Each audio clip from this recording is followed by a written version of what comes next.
नमस्कार। 8 PM में एक बार फिर आपका स्वागत है और मैं हूं दर्शपाल गुप्ता। प्रधानमंत्री नरेंद्र मोदी के आह्वान पर मंदिरों में जो स्वच्छता अभियान चलाया गया है, उसके तहत आज जम्मू में केंद्रीय मंत्री डॉक्टर जितेंद्र सिंह ने मां भावेवाली के मंदिर में सफाई शुरू की। सबसे पहले उन्होंने मां काली के सामने माथा टेका, उनका आशीर्वाद लिया। फिर उसके प्रांगण में सफाई का अभियान शुरू किया गया। जिस तरह से प्रधानमंत्री ने खुद भी सफाई की थी मंदिर में, उसके चलते सभी नेता जो हैं, मंत्री जो हैं, वो सभी मंदिरों में सफाई कर रहे हैं। ये अच्छा अभियान चल रहा है। उसी के नतीजे आज जम्मू में भी डॉक्टर जितेंद्र सिंह ने मां भावेवाली मंदिर में जाकर वहां पे सफाई का यह अभियान छेड़ा है। बात करते हैं जम्मू की। इस वक्त जम्मू के अंदर बहुत ठंड पड़ रही है, सारा दिन धुंध छाई रहती है। उसके साथ साथ वहां जो जनजीवन है अस्त व्यस्त हो चुका है। ट्रेन्स लेट आ रही हैं, लेट जा रही हैं, उड़ानें रद्द हो रही हैं और बीमारियां जो हैं उसकी चपेट में आम लोग आ रहे हैं। लेकिन सबसे बड़ी बात यह है, इस सूखे के कारण हमारे जो धान का खेत है, गेहूं के खेत है, गेहूं की जो फसल है, उसमें बुरा प्रभाव पड़ रहा है। सूखे के मार झेल रहे हैं। और सबसे बड़ी बात है कि पानी के लिए सबसे बड़ा जो रिसोर्सेज है इन खेतों के लिए, वो रणवीर कैनाल है। और रणवीर कैनाल इन दिनों बंद कर दी जाती है। उनका यही कहना है कि डिसिल्टिंग की जाती है, उनकी सफाई की जाती है। वो कितनी सफाई होती है, क्या होता है, वो तो बात की बात है। लेकिन इस वक्त खेतों को जब पानी की जरूरत है तो बारिश नहीं हो रही है, नहर में पानी नहीं है खेतों में जाने के लिए। अगर चंद दिनों के अंदर अंदर बारिश ना हुई तो गेहूं की फसल तबाह हो जाएगी। इस वक्त जो ओस की नमी है उससे थोड़ी बहुत फसल बची हुई है, लेकिन ज्यादा दिन तक नहीं बच सकती। ये 2017 के बाद पहली बार ऐसा हुआ है कि 14 जनवरी तक बारिश ना हुई। हालांकि जम्मू के ऊपरी हिस्से में चले जाएं, पहाड़ी की तरफ, तो वहां मौसम कुछ साफ रहता है, धूप निकली होती है, लेकिन बारिश नहीं है। कश्मीर के अंदर ना बर्फबारी हो रही है, ना बारिश हो रही है। परेशानी का एक सबब बना हुआ है और इससे पानी की कमी तो है ही है, गेहूं की फसलें तबाह हो रही है, ये भी तो है। लेकिन आम जनजीवन बीमारियों की ग्रस्त में जो आ रहा है, ये एक बहुत बड़ी मुश्किलात सामने आ रही है। तो आइए अब नजर डालते हैं आज के समाचारों पर। प्राण प्रतिष्ठा को अब कुछ ही दिन शेष रह गए हैं। इसी के तहत केंद्रीय मंत्री डॉक्टर जितेंद्र सिंह जी ने तीर्थ स्वच्छता अभियान के तहत मां भावेवाली के दरबार में स्वच्छता अभियान चलाया और साथ ही साथ उन्होंने विकसित भारत संकल्प यात्रा में अपनी अहम भूमिका निभाने की बात कही। ऐसा हम सब जानते हैं कि प्राण प्रतिष्ठा को थोड़े दिन बचे हैं, तो तीर्थ स्वच्छता अभियान के माध्यम से एक नाचीज सी कोशिश है, एक विनम्र प्रयास, अपनी प्रतिबद्धता, अपनी निष्ठा प्रकट करने का। और मोदी जी ने जो बरसों पहले संकल्प किया था, उसकी पूर्ति का समय आ गया है, उसकी सिद्धि की घड़ी आ गई। ये कामना करने का कि परमात्मा उन्हें और ज़्यादा सामर्थ्य दे, ऊर्जा दे और वो हमारा मार्गदर्शन करते रहें और हम उनके मार्गदर्शन में इसी प्रकार विकसित भारत की यात्रा में अपनी विनम्र भूमिका निभाते रहें।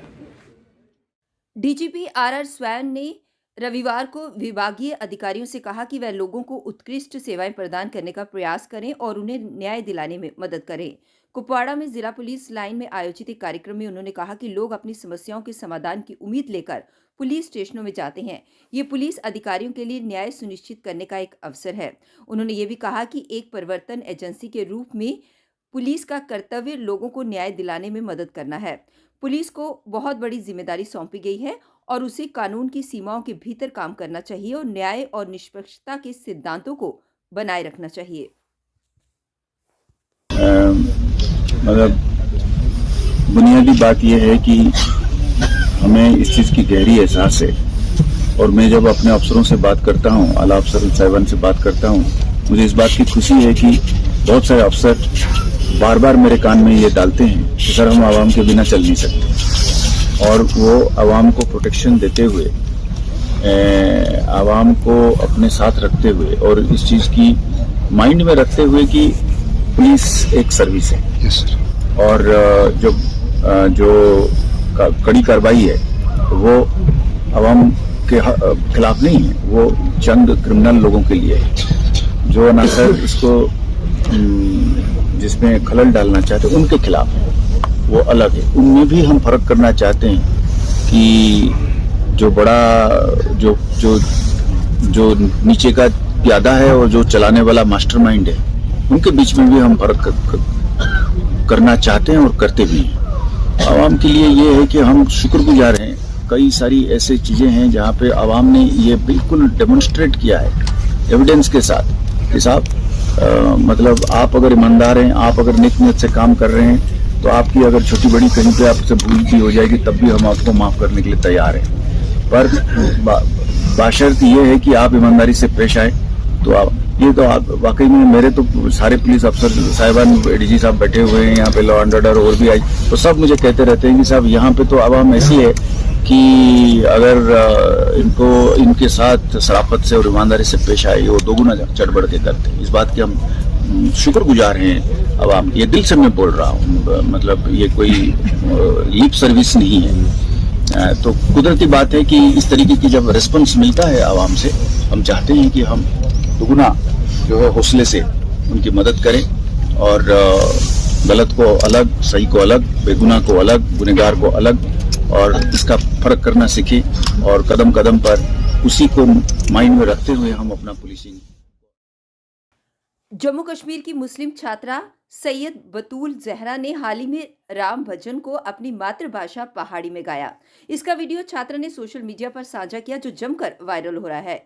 यूजर छात्रा की काफी तारीफ कर रहे हैं। छात्रा बतूल उत्तरी कश्मीर के उड़ी क्षेत्र में रहने वाली है और कॉलेज में प्रथम वर्ष में पढ़ती है। सर्जिकल स्ट्राइक के लिए जाने जाने वाला उड़ी अब राम भजन के लिए जाना जाने लगा है। अपने 52 सेकंड के वीडियो में बतूल ने उड़ी को सुर्खियों में ला दिया है। वीडियो में छात्रा ने कहा कि प्रधानमंत्री नरेंद्र मोदी ने 11 दिन का व्रत रख रहे हैं। उन्होंने ये संकल्प राम मंदिर प्राण प्रतिष्ठा समारोह के नेक आमद के लिए किया है। आगे जहरा ने कहा कि आज पूरा देश राम गीत गुनगुना रहा है, ऐसे में जम्मू कश्मीर भी इस समारोह में जुड़ गया है। हमारे पीएम मोदी जी ने 11 दिनों का व्रत रखा है। प्राइम मिनिस्टर ने ये संकल्प राम मंदिर प्राण प्रतिष्ठा की नेक आमद में रखा है। आज पूरा मुल्क राम गीत गुनगुना रहा है और इसमें हमारा जम्मू और कश्मीर भी पीछे नहीं है। चलिए मैं आप लोगों के साथ जुड़ जाती हूँ उड़ी कश्मीर से। मड़ी चौखट टुरका आज 4 धाम आए दिन, मड़े राम आए दिन, अम्मा सीता नाल आए दिन, लक्ष्मण होर भक्त हनुमान आए दिन, बजाओ टोल स्वागत बीच मड़े कार राम आए दिन। वस्सलाम।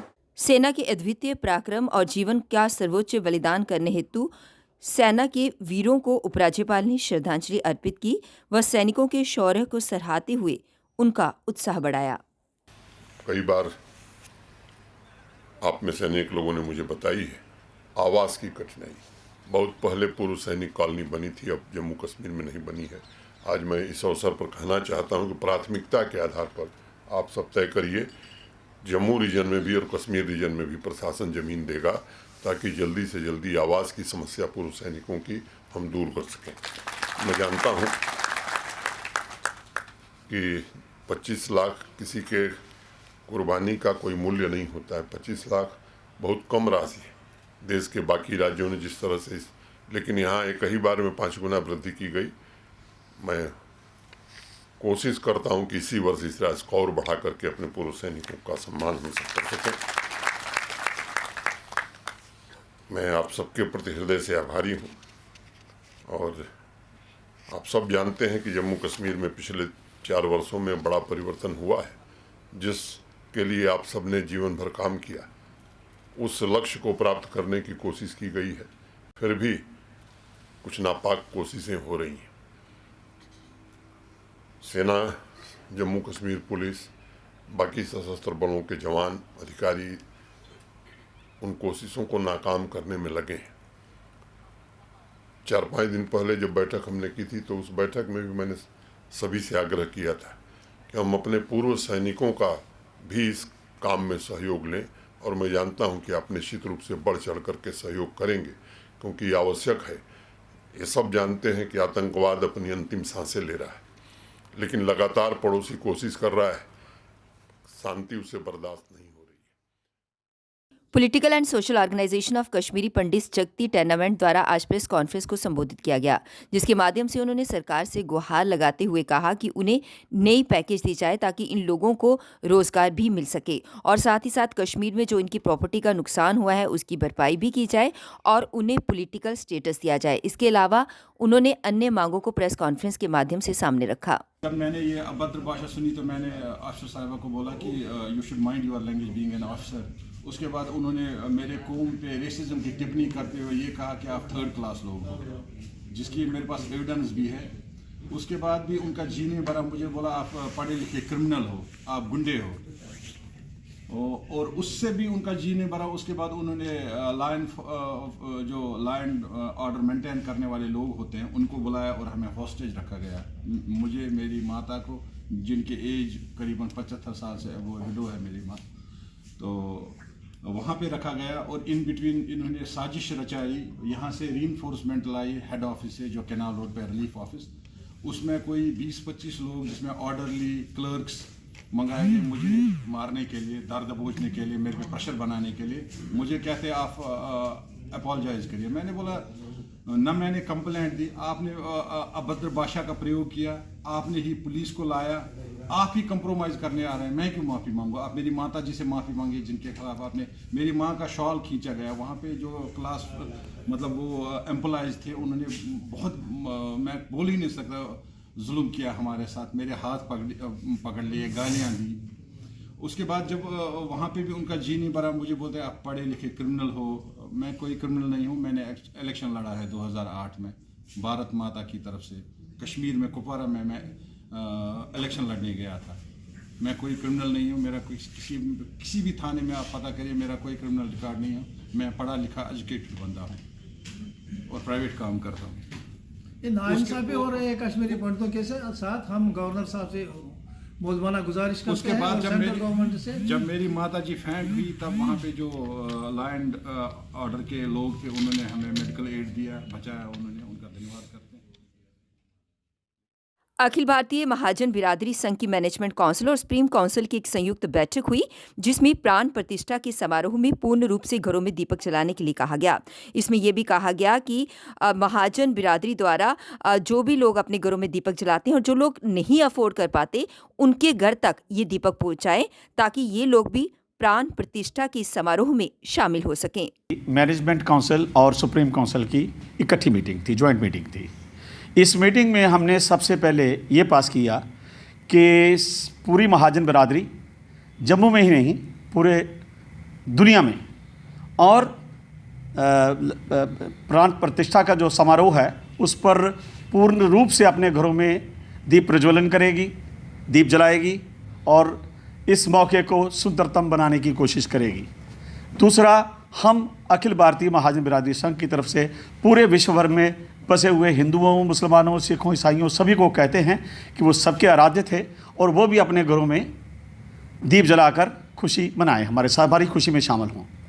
तीसरा, हमने यहाँ ये पास किया है कि जितने भी हमारे ये महाजन भाई यहाँ बैठे हैं, और हम इनको अपील करेंगे, इनके माध्यम से भी और स्वयं भी अपील करेंगे कि जितने भी बरादरी के लोग यहाँ जहाँ बसते हैं वो ये देखें कि उनके आसपास कोई गरीब आदमी जो अफोर्ड नहीं कर सकता दीप, उनके घरों तक दीप पहुँचाएं ताकि वो भी उस खुशी में भरपूर रूप से शामिल हो सके। अपनी पार्टी के प्रोविंशनल प्रेसिडेंट जम्मू व पूर्व मिनिस्टर सरदार मनजीत सिंह ने स्टेटहुड का दर्जा वापस दिए जाने को लेकर जनसभा को संबोधित किया। उन्होंने कहा कि ज़्यादा से ज़्यादा लोग अपनी पार्टी के साथ जुड़ें ताकि लोगों की जो भी समस्याएं हैं उनका वे समाधान कर सकें। पुंछ की मंडी तहसील के साब्जिया में नियंत्रण रेखा के निकट संदिग्ध देखे जाने पर सेना ने तलाशी अभियान चलाया। देर शाम तक संदिग्धों की तलाश में सुरक्षा बलों ने चप्पा चप्पा छाना।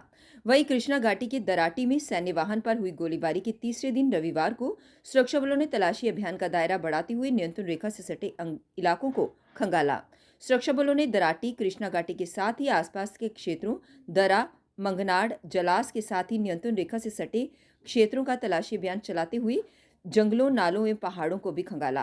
तलाशी अभियान में सुरक्षा बलों ने आधुनिक उपकरणों, ड्रोन, कैमरा, मेटल डिटेक्टर आदि का प्रयोग किया। खोजी कुत्तों को भी अभियान में उतारा गया। सैकड़ों की संख्या में सेना, पुलिस, एसओजी और सीआरपीएफ के जवान तलाशी अभियान वाले क्षेत्र के चप्पे चंपे को खंगालते रहे, लेकिन कोई बड़ी सफलता हाथ नहीं लगी। सुरक्षा बलों का प्रयास है कि ऐसे अभियानों से क्षेत्र में छिपे आतंकियों को भविष्य में ऐसी हरकतों को अंजाम देने से रोका जा सके और उन्हें उनके बिल्लों से बाहर निकलने पर मजबूर किया जा सके। जम्मू कश्मीर में सर्दी के मौसम में सूखे का दौर जारी है। मौसम विभाग के अनुसार अगले एक हफ्ते तक बारिश के आसार नहीं है, लिहाजा प्रदेश को सूखाग्रस्त घोषित किया जा सकता है। शुष्क मौसम का सबसे अधिक असर गेहूं की फसल पर पड़ रहा है। इस समय गेहूं को पानी की जरूरत है। अभी तक कोहरे की ओस से कुछ काम चल रहा है, लेकिन एक हफ्ते या फिर 10 दिन तक बारिश नहीं हुई तो फसल पीली पड़ने लगेगी। इससे पैदावार पर असर पड़ेगा। जानकारी के अनुसार वर्ष 2017 के बाद पहली बार जनवरी के पहले 14 दिनों तक बारिश नहीं हुई, जबकि अमूमन लोहड़ी और मकर संक्रांति पर बारिश होती है। अब अगली उम्मीद 26 जनवरी के आसपास है। शेरे कश्मीर कृषि एवं तकनीकी विज्ञान विश्वविद्यालय के रिसर्च विभाग के पूर्व निदेशक जेपी शर्मा का कहना है कि अभी एक हफ्ता और फसलें इस तरह के मौसम की मार झेल सकती हैं।